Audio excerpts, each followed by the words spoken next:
I'm freezing. Please let me in. I'll make it worth your while."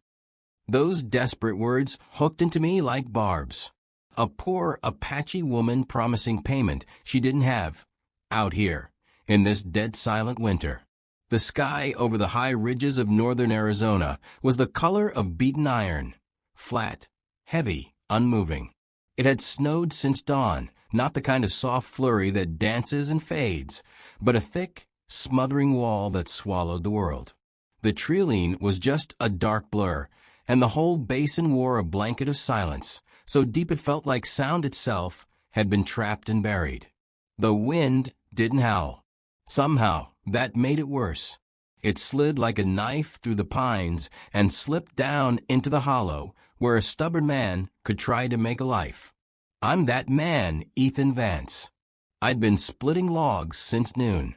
My gloves were stiff as boards, the dried sap rough on my palms. My shoulders ached with a deep bone throb the wool sleeves couldn't keep out. 35 broad and worn thin, by war I hated to recall, and by a quiet I'd chosen on purpose. This place was far from people. That's why I lived here. The cabin was mine. Weathered boards, silvered by sun and years, shutters warped like tired eyelids. Snow piled high against the base, tight as a siege wall. A year back I'd hammered a board over a window after a hard storm cracked it. Sounded like a rifle shot in the night.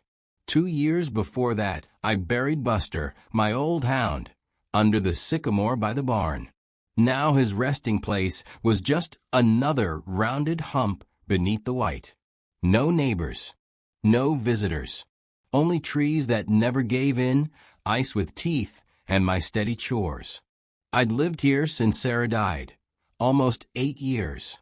Our boy, little Thomas, didn't see his second winter. After that, color drained from everything beyond this valley. I went to town only once each season for salt, nails, flour, nothing more. Folks didn't come out here unless they were lost, desperate, or aiming for trouble. This was land made for silence, forgetting, and breathing one day to the next. So when I heard the sound, soft snow crunches, offbeat and real, my first feeling wasn't curiosity. It was cautious, sharp and full. My back stiffened. The axe balanced easily in my hand. My eyes narrowed toward the blurred pines beyond the rough fence. Maybe an elk, I thought. Snow drives them down from higher ground. Then unease crept in. A thief. A drifter. A rider out of Holbrook with more hunger than mercy. I kept still and listened. Snow fell steadily. My heart banged against my ribs. Then I saw her. A woman. Thin to the point of breaking, barefoot in a torn buckskin dress that flapped like a ragged flag. Every step shoved her legs deep into the drifts. She staggered toward my porch, arms locked across her chest, as if to keep herself from falling apart. Her hair, long and black in a thick braid, already dusted white. Her skin was a deep brown, her face chapped hard by the wind. She wasn't a settler. Apache. My gut tightened, not from hate, never that, but from what I knew. Talk for men who wandered farther than they should. Apache women didn't walk alone through white country in midwinter with bare feet and no gear, unless something had gone terribly wrong. I stepped toward her, slow. My mind ran through each dark guess. Could be bait. Could be a trap. Others might be hidden in the trees, rifles lifted. But as she neared, stumbling, barely pulling her feet from the snow, the trap idea faded. Her face wasn't right for a trick. It was too raw with weariness. She looked truly afraid. The kind of fear that comes when you see the end coming and there's nothing left to do but face it. 10 yards from my steps, she dropped to her knees. Her hands disappeared into the snow as if she'd try to hold the earth itself. She swayed, ready to vanish right there into the white. I waited one more second that felt like a full minute. Every part of me yelled to stay clear. Walk away. Don't get involved. I'd made my peace living alone. Alone kept me breathing. Alone kept old ghosts quiet. Then she raised her head. Her eyes met mine, dark, wide, heavy with pain that cut past the walls I'd built. "Please," she whispered. Her voice was sand-dry, a thin rasp. Her lips were split and bleeding. "Let me in." My jaw clenched. I didn't move. The axe felt heavy, and also light, like it wanted to move before my brain did. "I can reward you," she murmured, almost too soft to hear, teeth chattering. "Please, no pack. No boots. No weapon I could see. No frostbite yet, but it was close, creeping in like a slow doom." Her fingers were red and stiff, losing color by the minute. Her toes, buried in fire-cold snow, must have been numb. I thought about turning away, closing the door, letting the storm do what storms do. She'd be gone by morning. No risk. No change. Just the same quiet. I didn't step back. I went forward. I crouched beside her, careful, watching her eyes. No flinch. Fear had passed her by. Shame took its place. She looked like someone waiting for the final verdict. Waiting to be told, "No. Can you walk?" My voice came low even. Her eyes fluttered. She shook her head, barely. I scanned the ridge, the woods, the empty, unfeeling white. Then I chose, no big thought, just a gut refusal to let another human become a lump in the snow. Not here. Not now. I slid one arm under her knees and the other behind her back. I lifted. She was so light it felt wrong, hollow-boned. She trembled once against my chest, but didn't fight. Didn't speak. Just laid her head on my shoulder, breath thin and ragged under my chin. I carried her to the porch, kicked the door with my boot, and went inside. Heat met us in a wave. I'd built a good fire before noon and kept it up. A pot of beans simmered on the stove, warm and savory against the sting of snow and pine. The room was plain, bare shelves, a table that wouldn't break, a cot, and the fire like a beating heart. Smoke and dust and pine hung in the air. I set her on the wool rug by the hearth. Then I grabbed the thickest blanket from my cot, the one Sarah had stitched years ago. The woman leaned against the stone, drawing fast, shallow breaths. Her eyes moved over the room, landing on the rifle on the wall. Then back to me. Suspicion flickered, faint under exhaustion. I wrapped the blanket around her legs, careful. "Keep your feet off the floor," I said, not unkind. "If they stay that cold, you'll lose them." No answer. I checked her hands. Chapped and tight, but not black. "Lucky they're still pink," I said quietly. "Another hour, and they'd be gone." She turned to me. When she spoke, her voice scraped like dry leaves across ice. "I walked for 2 days." I frowned. "No boots." She shook her head. "Taken. When they cast me out." I didn't rush her. "Who?" "My people." The words sat heavy in the room. She didn't say them out of pity. They were facts. I nodded once. "Are you hungry?" A tiny nod. I ladled beans, tore bread, and set it in front of her. Her hand still trembled, but steadier than before. She ate slowly, like food was a thing to respect, not waste. Half a bowl. Then she pulled the blanket tighter. "What's your name?" I asked. "Lena." "I'm Ethan." She nodded and looked back at the fire. Her dress wasn't made for travel. Not for hunting. It was ceremonial, decorated with beadwork, neat stitching, and a formal cut. Torn and stained now, but it had been fine once. Not something you wore into a blizzard. "You were important," I said, stating a thing that was clear. Her jaw tightened. "I was his wife." "Whose?" "The chief." I leaned back. It explained the dress, the bone necklace dulled by dirt, the straightness in her shoulders even now. It didn't explain why a chief's wife would turn out to die. "No children," I said, already certain. Her eyes flashed, sharp for a second. "None. Not with him." I didn't push. She ate a little more. You can stay, I said at last, till the weather breaks. She didn't say thanks, just a nod. I didn't need thanks. Survival was the point. She knew that too. That night, I unrolled a spare cot by the stove where the heat held. I set another blanket on it and motioned for her to try standing. She rose slowly, testing her weight, wincing but staying upright. Most folks would cry from relief or pain. She didn't. She endured. I turned away as she lay down. Then she spoke again, first time since telling me her name. You're alone, too. It wasn't a question. I nodded. 8 years. She didn't ask how Sarah died. I didn't tell him. We said no more. The wind picked up outside. The world turned white under a cold, blind moon. I fed the fire one more log and lay down on my cot. The space between us wasn't warm yet, but it wasn't cold either. She was alive. For now, that was enough. By morning, the yard had another foot of snow. The fence had vanished beneath the drifts.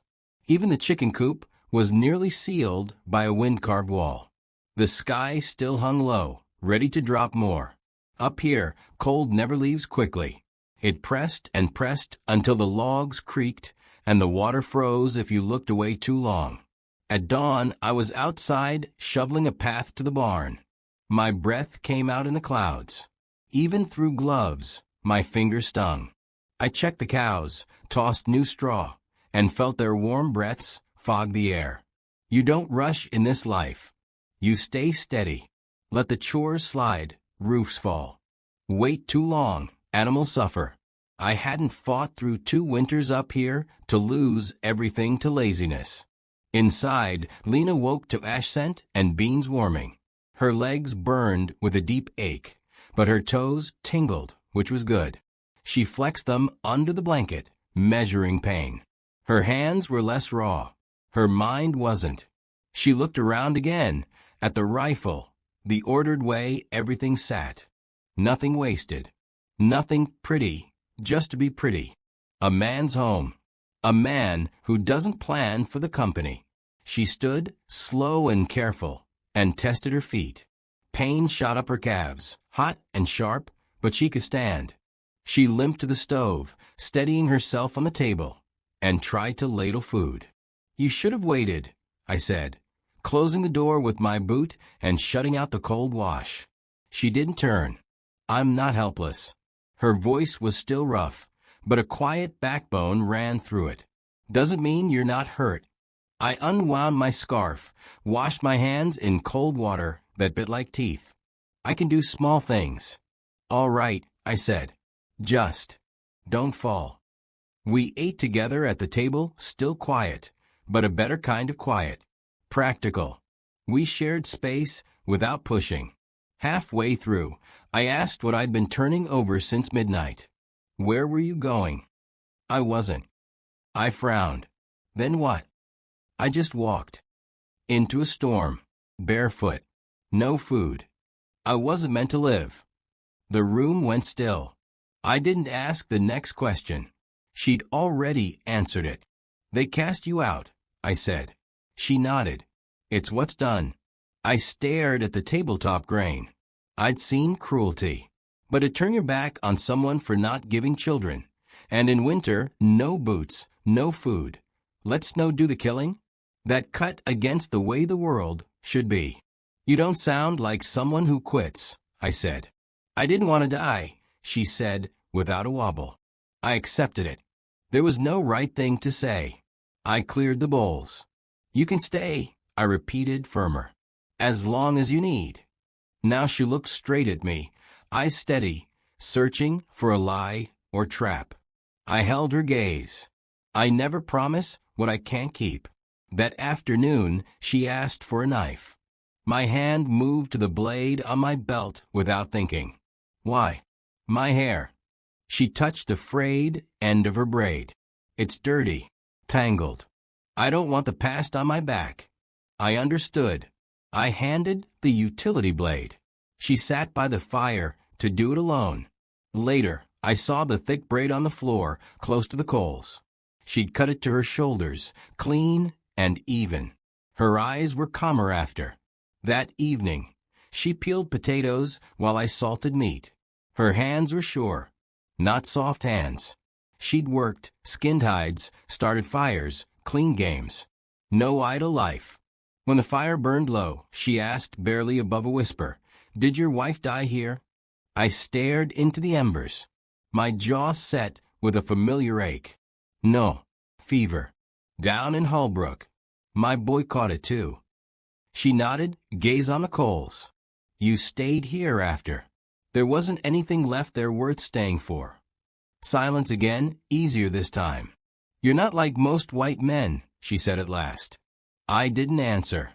Didn't take it as praise, just something she noticed. You're not like most, she repeated. I stirred the fire back to life, checked the shutters. For the first time, she didn't seem like someone waiting to be sent away. And for the first time, I didn't feel like she was just passing through my quiet life. By the fourth morning, the wind had eased. The cold still bit, but it was less wild. The axe didn't stick with every swing. The barn door stayed loose longer. Cows moved easier. Inside, something else shifted. Lena stood on her own now. Still limped, but she moved around the cabin, fetched kindling, peeled vegetables, and straightened bedding without being told. She didn't talk much, but when she did, her voice lost its ragged edge. I added another log to the fire and heard metal scraping and a breath of frustration. She was trying to carry a water bucket. It was too heavy. Her fingers were still weak. You don't have to do that, I said, crossing the room. I want to. She kept her eyes on the sloshing bucket. Let me do something. I took it anyway, steady and sure, poured without spilling. She stepped back and watched in silence. Then she said it wasn't me. I turned. What were you? The reason there were no children. She held my gaze. He was old, older than my father. I didn't interrupt. The knot in my chest tightened. He chose me for the ceremony, she said, voice flat with truth. They said I was a blessing. When there was no baby, he couldn't let them think it was him. So he blamed you. She nodded once. And they believed. Did you know for certain? I asked quietly. About him. I knew. Her voice didn't waver. There was a boy before. When I was 15. My age. She paused, factual, not ashamed. I lost that baby early. No one knew. She looked at her hands, turning them over like reading lines in her palms. When the bleeding came again 2 moons ago, I knew I still could. A flicker, pride, maybe, or defiance, passed through her eyes. But it didn't matter. I'd already been cast out. That explained her timing. Why did she come to me, half dead? Turned loose, with no chance to pack, no boots. Only the sentence the snow was meant to carry out. I took a wrapped box from a shelf, old day stuff. A bar of lye soap, a comb, and a pair of wool socks, thick and decent. I set them near her. She looked for a long time, then said the first thanks I'd heard from her. She didn't toss the word away. She meant it. That afternoon, I worked outside on the coop. Lena washed her hair with melted snow and braided it neat, tied with twine. She wore one of my flannel shirts over the torn dress, sleeves rolled, hem tucked under a spare belt. She still moved carefully, but there was a purpose now. While the stew simmered, I asked the question that had hung since day one. Will you go back when the thaw comes? She stirred the pot. Steam rose. There's nowhere to go.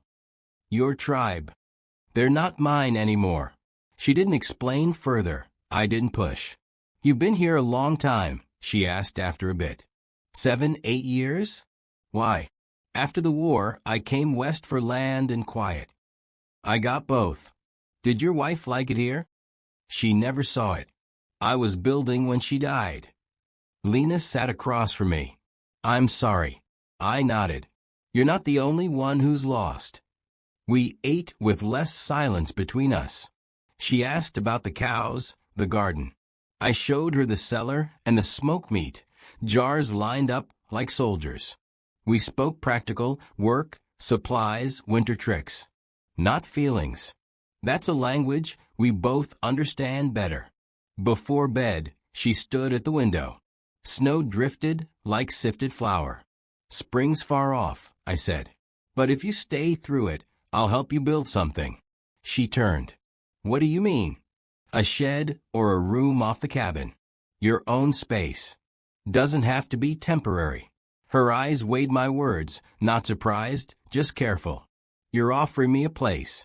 I'm offering you a choice. She didn't answer, but later she slept looser, not wrapped up tight like a hunted thing. For the first time since she came, her face in sleep held no fear. Days stretched longer by inches. The sun still ducked early behind a ridge, shadows long and bruised. A weak thaw touched the edges near the cabin at noon. Icicles hung like teeth. Wind still carried a knife edge, but inside the rhythm was ours, not the storm's. Lena was up before me, quiet as morning light. She rekindled the stove, checked buckets, and wiped the table. The limp softened. Every day she stayed, the air between us settled, shifting from survive to live. I noticed the small things. The neat way she folded blankets. The clean, efficient motion when she sliced potatoes. The exact respect with which she handled what wasn't hers, as if it might someday be, but only if asked. One morning over food, she asked, "Do you still go to town?" Once every few weeks. Sometimes longer. Far. 15 miles if the trail's clear. 20 if I have to go around a ridge. They know you. They know I keep to myself. She didn't ask to go. Didn't ask about the people. But it told me she was scanning beyond survival. She was beginning to think about the future. That afternoon, I brought down old lumber from the barn loft, laid it out by the cabin, warped boards and decent ones mixed. Lena watched from the porch, arms crossed against the cold. "You meant it," she said after a while. "About building. I don't say what I don't mean." She stepped down and came beside me. "Then let me help." "You sure?" She nodded. I handed her a hammer and showed how we'd frame a small room. Nothing fancy. Simple, strong. A space she could close if she wanted. Not controlled. Welcome. Not a cage. Belonging. She learned fast. Her hands were still sore from cold months, but her mind was quick. She grit her teeth when her foot hurt, but never once sat down. That night, I handed her a warm cup. "You don't have to prove anything." "I'm not proving," she said across the firelight. "I'm choosing." I understood that better than I could say. Later, I took a bundle from a cabinet I rarely touched. Sarah's old coat, wrapped in cloth for years. Wool-lined, patched at the shoulders, but warm. I set it beside Lena. "Whose was it?" she asked. "My wife's," I said, the word stiff on my tongue. She'd want it used. No good sitting folded forever. Lena didn't refuse. She lifted it gently, smoothing the worn wool like it might break. She tried it on. Too big in the sleeves, but good and warm. "Thank you," she said. That was all. No fuss. Just a true acceptance. The next morning she wore it when we checked traps near the tree-line. Her first time beyond the yard since she arrived. Her pace was slow, but sure. The cold didn't own her anymore. It was just another thing to move through. As we walked back on snow that squeaked under our boots, I said, "You told me there was a child once." She watched the prints we left. "Yes." "Do you want one again?" She stopped. Her face barely changed, but her shoulders lifted, surprised by the question, as if I'd reached into a box she'd kept shut. "I used to," she said, voice low. "Then I stopped believing I could." I waited. She said softer, "Now I wonder if it was never me." "It might not have been," I said. She started walking again. After a few steps, her voice gained weight. "If I ever had one, I'd want it born in a place like this. Not under ceremony. Not for a title. Just for its own life. I said nothing, but something tight in me loosened. Hope is a strange ache when you haven't felt it in years. That night, after we ate, I did something I hadn't done in almost a decade. I sat close, said her name, not to get her attention, just to say it. Lena. She looked up. Calm. Sure. I nodded, slow. She leaned in and kissed me. No show, no rush. Real. She pulled back, eyes steady. I'm not leaving, she said. I'd spent 8 years waiting for everyone to leave. The word came out in a low breath, like a quiet sunrise. Good. That kiss didn't turn winter to spring. Snow still clung to the pines. Wind still whispered through chinks. But something inside shifted. She rose early the next day, like always. Fed the stove. Moved about without staking a claim. Only now she stood a little closer when we talked. Her eyes didn't slide away when mine met hers. When our hands brushed at the basin, neither pulled back. A small, silent agreement. We had both lost too much to rush. But the door was open now. We'd both stepped through, slow, careful, certain. We worked side by side outside again. The frame of the new room stood half high. The ground beneath was packed and hard. Lena held one end of a board while I hammered, the thud of each strike ringing in the cold air. Her cheeks flushed red. A dark lock stuck to her jaw. She looked strong. All day my thoughts circled her words. I'm not leaving. I didn't ask if she meant a season or forever. I knew. She didn't say what she didn't mean, and neither did I. That evening, she sat on the cot and combed her hair slowly, each stroke a soft sound in the quiet. I oiled trap hinges at the table, gun oil scent warm in the air. Peaceful silence. Do you miss her? She asked. I didn't pretend to misunderstand. I set the cloth down. Let the memories rise. I did. A long time. I paused. She was kind. The ache swelled. It got worse after the baby. He didn't make it through the winter. Lena's hand slowed. That's why you built this place. I needed distance from everything. She nodded. I looked up and held her gaze. Now it doesn't feel like I'm running anymore. She kept brushing. You let me in, she said. Not just through the door. I stood, crossed the room, and crouched in front of her. She met my eyes. You came with nothing, I said softly. You were dying in the snow and didn't beg. You stood when you could barely stand. I stopped, searching for a word I trusted. That kind of strength. She waited, steady. I took the comb from her hand, set it aside, and touched her jaw, gentle. She didn't flinch. She leaned in a breath. I kissed her again, longer this time, still quiet and sure. Her hand found my chest and rested there, feeling my heart. When we parted, she said, I want this. But on my terms. I nodded. Seriously. It always will be. We stood by the fire, the wind pressing soft against the walls. Not a threat now. Just the wild world being what it is. That night, for the first time, we shared the same bed. She slid under the quilt, feet brushing mine. I held her, not to claim, not to hurry, only to be steady. Our bodies moved together slowly, without show, like a true meeting after long roads. When we were still, we didn't speak. In the dark, her whisper touched my ear. If I carry a child, it won't belong to anyone but me. It'll be ours, I said against her hair. But no one else's. She didn't answer, not with words. Her body softened into mine, and that said enough. Outside, snow began again, not hard, but soft as a blessing.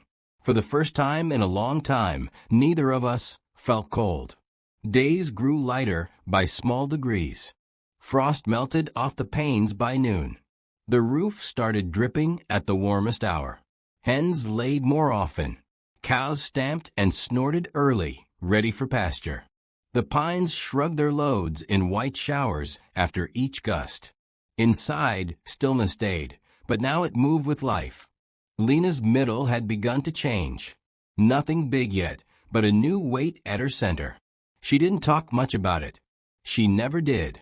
I saw how she paused and touched her stomach without thinking. I didn't point it out. I pulled more wood to the door, lifted the heavy things for her, and kept her chair near the fire warm. I finished the extra room. The door creaked soft on new hinges.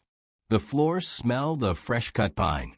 It was bare and plain, one cot, a chest, a small table by the window, but it was hers.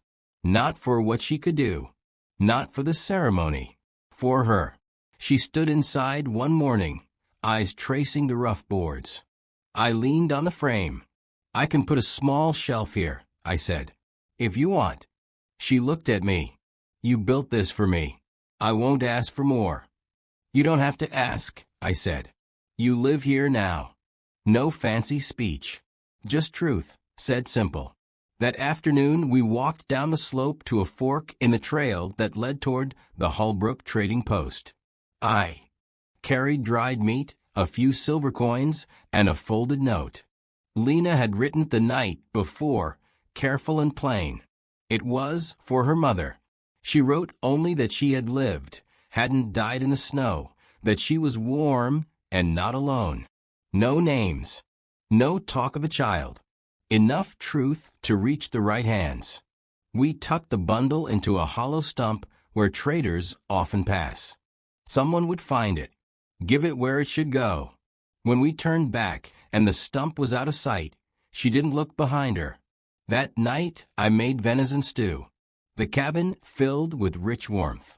Lena sliced onions, sometimes pressing her hand to her ribs when the small life inside shifted.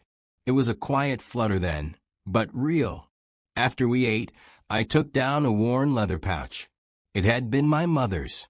Inside lay a plain silver ring and a tiny wood carving of a pine tree. "She gave me these before I went to war," I said. "Told me if I made it, I should use them when I found someone who stayed." Lena traced the ring, then looked at me. "I've already chosen you," she said softly. "I know," I said. "I want you to know I choose you too. This isn't about what we lost. It's about what we're building." She closed the pouch and held it to her chest. I kissed her. Quiet, sure. Then she placed my hand on her belly. I held it there like a sacred thing, not because of right or law, but because it was real. That night, the trees seemed to breathe instead of groan. Lena slept with her back against me, quilt tight around us both. For the first time since the day she'd been driven barefoot into winter, I felt her body relax all the way into night. The cold couldn't find her anymore. Morning came softer after that night. The frost on the windows thinned by midday, slipping into tiny shining streams. Around noon, the roof clicked and dripped like a slow clock. Out by the coop the hens fussed more, and the cows tugged at their ropes early, eager for open ground. When wind hit the pines, they shrugged down veils of powder instead of groaning like old ships. Inside, the quiet was different, still, but alive. Lena moved steady, and a new weight gathered low in her center. It wasn't much yet, only a gentle pull when she bent or rose. She didn't talk about it, which was her way. I noticed how her hand sometimes rested there without her knowing. I didn't point it out. I stacked extra wood by the door, carried the heavy buckets, and kept her chair warm. I finished the added room. The new door side on fresh hinges. Sawdust and green would scented the floorboards. It was plain, a cot, a chest, a small table under the window. But it belonged to her, built for her, not for any duty she owed. She stood there, eyes tracing the rough-cut boards.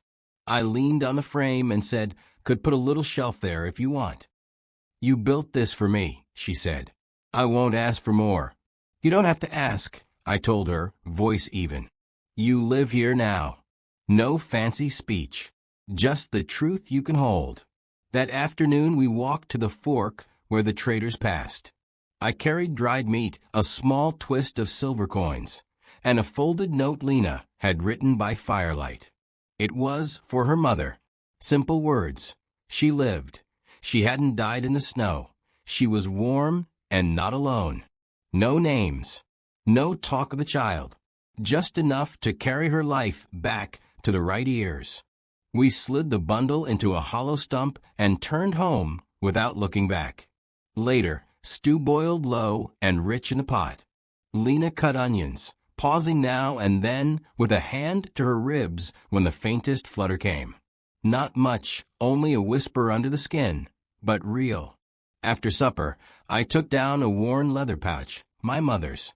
Inside lay a plain silver band and a tiny pine carved from wood. She gave me these before I went to war, I said. Told me to keep them until I found someone who stayed. Lena touched the ring, then lifted her eyes. I've already chosen you. I know, I said. I want you to know I choose you too. This isn't about what broke. It's about what we're building. She closed the pouch, held it to her chest. I kissed her quietly. She set my hand on her belly, and I left it there as if holding something holy, not because of custom, but because it was true. That night the trees didn't groan, they breathed. Lena slept with her back to my chest, the quilt tight around us both. For the first time since she'd been sent barefoot into the white, her body fully softened into the dark. The cold couldn't touch her anymore. A few clear mornings later, the air bit my cheeks as I came in from the barn. I found Lena at the table, looking at her hands. Not in pain, not sick, just very still, like she was listening to something inside. What is it? I asked, hanging my coat. She lifted her eyes, waited a long moment, and said in a near whisper, It's been weeks. I haven't bled. I didn't speak right away.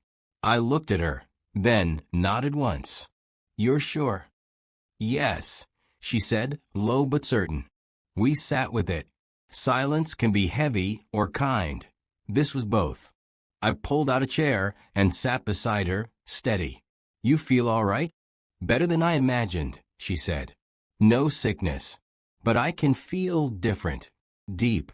I placed my hand over hers. Then we planned for that together. She turned her palm and gripped my hand tight. If this is true, if it grows, I want this child to live like we do. Not afraid. Not owned by a name. Just here. With you. With me.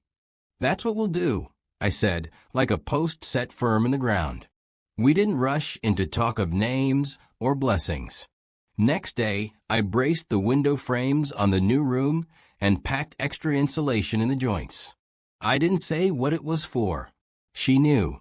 In the evenings, she stitched scraps into neat squares with small, careful hands. She didn't name what she was sewing. I knew that too. One morning, while she buttoned Sarah's coat, I asked, The first baby no one knew? She paused, fingers stilling. No, that was my own sorrow. Do you want people to know now? I asked. Her eyes filled with something quiet, not tears, but a kind of release. Not people. One person. Your mother, I said. She nodded. She couldn't stop them when they turned me out. But I saw her cry. When the thaw comes, I said, we'll leave word at the post. It will reach her. She let out a breath she'd been holding for months. I want her to know I didn't die in the snow. I touched her cheek with a thumb. She'll know. Later that week a coyote pushed too close to the coop. I shot it from the porch, clean through the shoulder. Quick, right. We stood over the still body, a dark shape against white. Most men would have chased it down just to kill, Lena said, thinking out loud. It wasn't hunting, I said. It was starving. She looked at me. You've seen enough death to leave it alone when you can. That's why I'm here, I said. That night, with the fire low and the new room half done but dry, she whispered beside me, This child will be born into stillness. Not fire, not ceremony. Born into choice, I said and pulled her close. The thaw came slow, as it always does in the tall pines.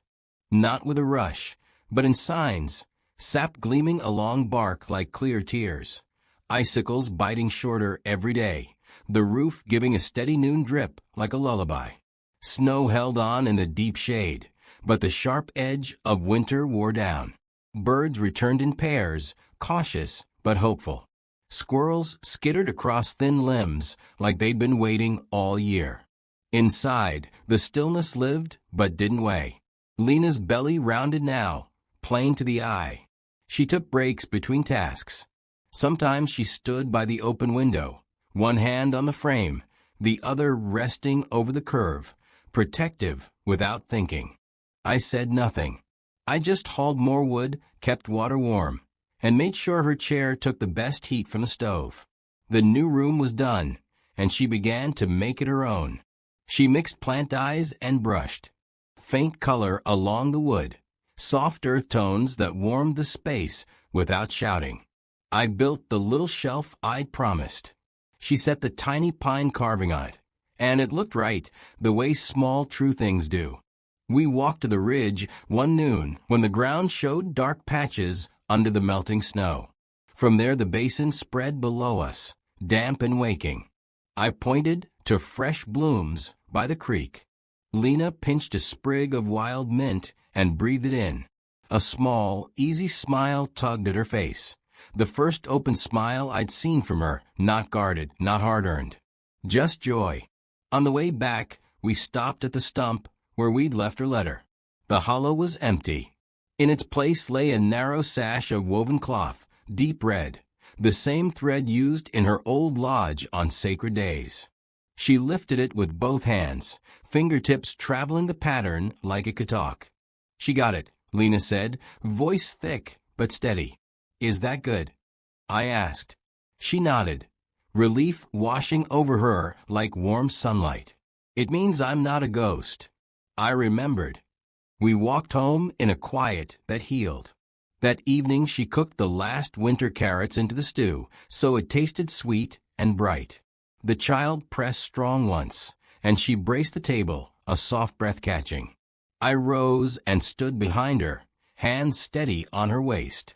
"I've got you," I said into her hair. "You always do," she murmured, and rested against me until the wave passed. After the dishes, she took my hand and led me to bed.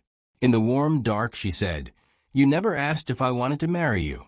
"I figured I didn't need to," I said. "We already chose each other." She smiled small and true. "Ask me anyway." I looked into her eyes.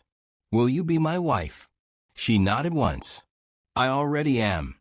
The child rolled hard then, a sure, living turn, and I laid my palm over the swell like I had many nights. But this time I said it aloud, quiet and full. "Our child." She set her hand over mine. "Our family," she whispered, peace filling the words like light in a window. Spring stepped in for good the next week.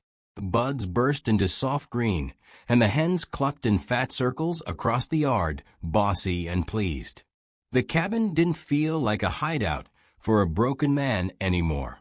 It felt used, lived in, and bright with small work and shared breath.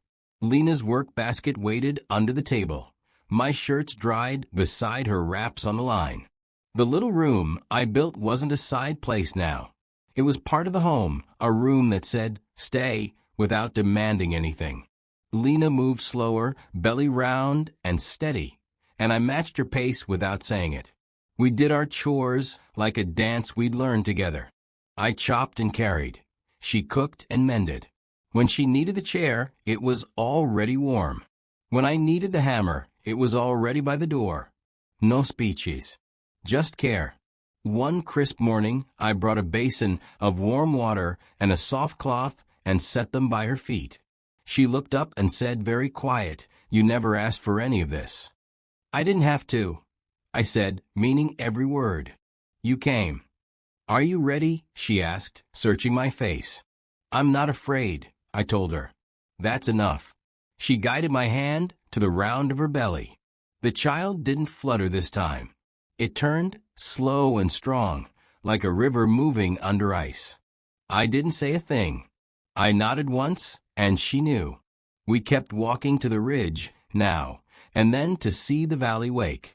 One day, coming back, she paused at the stump again. The red sash was still there, tied now into a loop. Simple, neat. She touched it and smiled faintly. "That means she prays for me," she said. "Not to call me back, just to keep me warm." We ate early that evening, venison, onions, and fresh bread. Afterwards, we sat by the fire and said little. Sometimes the best words are the ones you don't crowd the room with. As the light dimmed, I heard the steady drip from the eaves and the soft murmur of the trees as they took the wind and let it go. I looked at Lena, and she looked back. No long vows, no crowd, just two people with scars, standing in the same place on purpose. She stayed. I stayed. The child would come in a few short moons, in the small room we'd built with our hands.